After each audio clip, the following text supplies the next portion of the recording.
Le deuxième Karmapa, Karmapakshi, 1206-1283. Desum Khenpa revint sous la forme de Karmapakshi, comme il l'avait prédit dans une lettre qu'il laissa à son disciple de cœur, Drodon Rinchen, 1148-1218. Plus tard, Pongdrakpa, 1170-1249, disciple de Drodon Rinchen, eut des visions étonnamment claires, lui révélant que Karmapakshi était bien la réincarnation de Desum Khenpa.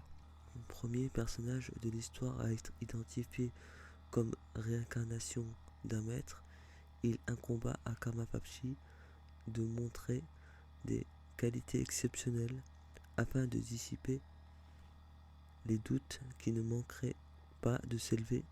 C'est pourquoi Karmapakshi est renommé pour être l'un des plus grands maîtres de l'histoire tibétaine quant à ses pouvoirs miraculeux, et on le compare souvent à Padmasambhava dans ce domaine. Le Karmapa entreprend généralement des activités particulières qui sont au centre de l'œuvre de chaque vie. L'acte majeur de Karmapakshi fut de dompter l'esprit de Nyunkye Khan 1209-1259, qui progressa rapidement sous sa direction spirituelle. À l'origine, Karmapakshi s'était rendu à la cour de son frère Kubilai, qui régna de 1260 à 1294, mais il quitta la cour plutôt que d'être impliqué dans ses nombreuses intrigues politiques. Quand Kubilai Khan succéda à Möngke Khan comme empereur, il chercha amèrement, contrarié par cet affront antérieur, à faire emprisonner Karmapakshi et même à le faire assassiner, mais sans succès.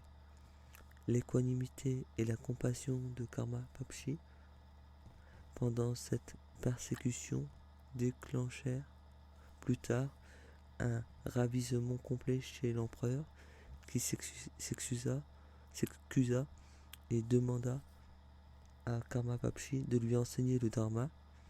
Pakshi est un titre mongol qui signifie grand enseignant.